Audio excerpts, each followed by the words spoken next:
Durant el consolat d'Emilià i Bassos, el diumenge 16 de gener foren detinguts Fructuós, bisbe, Auguri i Eulogi, diaques.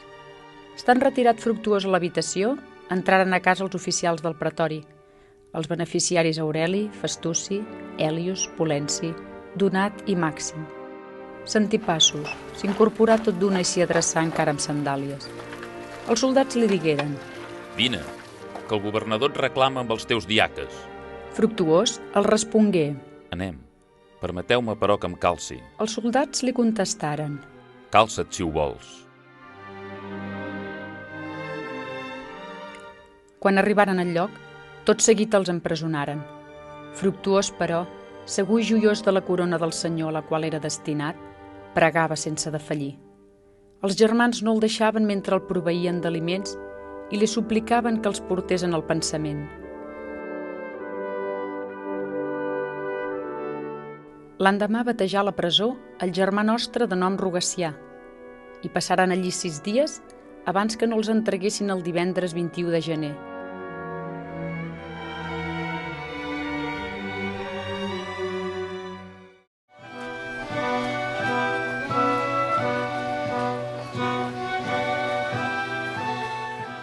I prestaren declaració.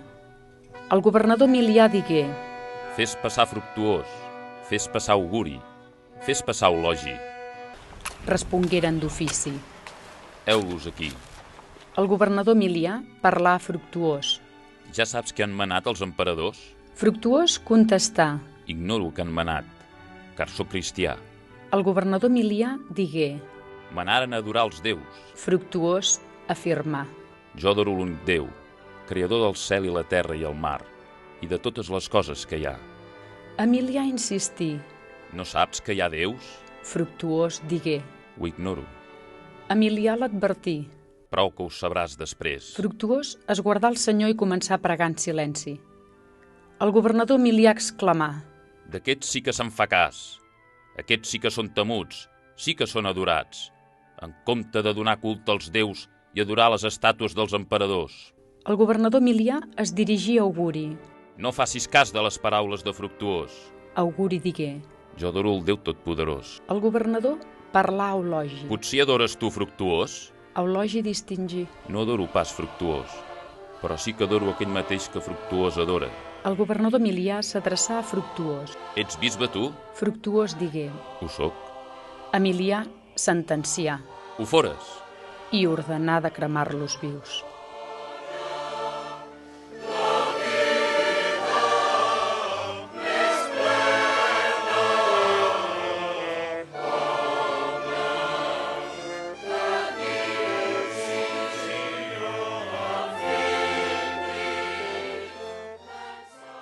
I mentre Fructuós i els seus diaques eren conduïts a l'amfiteatre, el poble començà a plànyer el bisbe Fructuós pel gran amor que li tenia. I això no sols de part dels germans, sinó també dels propis gentils.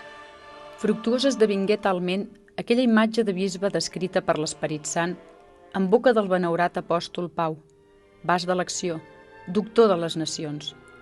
Això feia que també els soldats, conscients de la immensa glòria que anava a assolir, se n'alegressin més que no pas s'endolguessin, i com que alguns d'entre els germans li proposaren que prengués una mixtura preparada, el replicà: «Encara no és hora de donar per acabat el dejuni de la celebració». Això passaria entre les 10 i les 11 del matí, i com que el dimecres havia complert la solemnitat de l'estació, malgrat l'empresonament, també ara ferm i content, es delia per festejar allà, el paradís que Déu té preparat per als qui l'estimen, amb els màrtirs i profetes, l'estació iniciada aquí el divendres.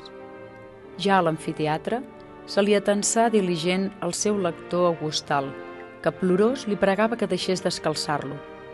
El màrtir benaurat, segur i exultant per la certesa de la promesa del Senyor, li correspongué d'aquesta manera: «Deixa-ho, fill, jo mateix em descalço».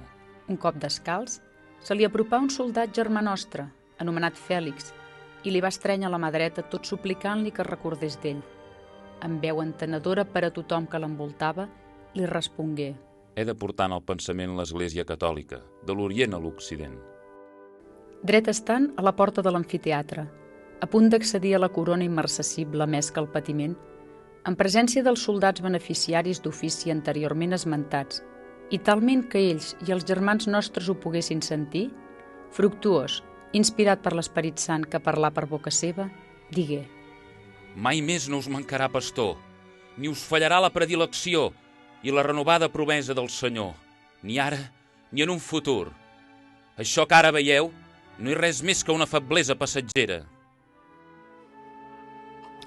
Havent ell consolat els germans, entraren a la salvació, dignes i fins i tot feliços en el martiri, com a fruit promès a les Santes Escriptures. Esdevingueren semblants a Ananies, Azaries i Misael, puig que també en ells resplendí la Trinitat Divina, quan encara plantats enmig del foc terrenal, el Pare se'ls feia present, el Fill els confortava i l'Esperit Sant els envoltava en flames. Consumides pel foc les cordes amb què tenien lligades les mans, Fructuós, habituat a la lluança divina, exultant, genolls en terra, segur de la resurrecció, pregava Déu amb el mateix gest victoriós del Senyor crucificat. Després, tampoc no hi mancaren les habituals meravelles del Senyor. S'obria el cel, i Babilon i Migdoni, germans nostres, del servei del governador Emilià, manifestaren a la seva filla, llur senyora terrenal, com Fructuós i els seus diaques, coronats, s'envolaven cel amunt, mentre restaven encara les estaques on foren lligats. Però Emilià, invitat a la visió, no fou digne de contemplar-los mentre que ells li deien: Vine, i mira de quina manera els qui avui has condemnat són restituïts en el cel i en la seva esperança. Els germans, esmaperduts sense el pastor, se sentien angoixats, no tant perquè planyessin Fructuós, sinó perquè el trobaven a faltar. Tots, però, conscients de la pròpia fe i combat, ja de nit s'apressaren a baixar l'amfiteatre amb vi per tal d'extingir els cossos encara fumejants. Passat això, cadascú mirava d'aconseguir, com més millor, part de les cendres allí aplegades. Tampoc ara no mancaren les meravelles del Senyor i Salvador nostre, a fi de confirmar en la fe als creients i donar un exemple als més febles.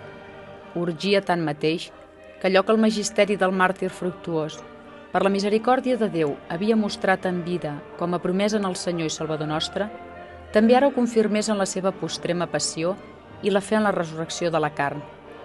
Així doncs, després del seu sacrifici, s'aparegué els germans i els instà que cadascú restituís sense demora allò que amb amor s'havien dut de les cendres.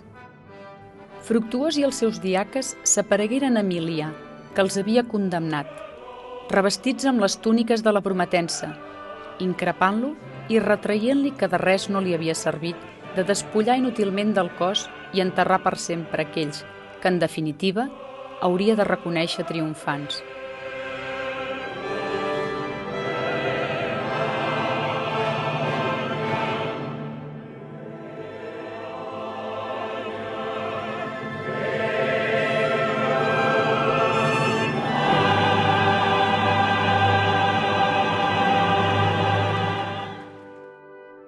O màrtirs benaurats, provats al gresol roent com l'or preciós, protegits amb la cuirassa de la fe i l'elm de la salvació, cenyits amb diadema i corona immarcessibles per haver trepitjat el cap del maligne. O màrtirs benaurats, que mereixeren un lloc gloriós en el cel a la dreta del Crist, glorificant Déu, Pare Totpoderós, i Jesucrist, Fill seu, i l'Esperit Sant. Amén.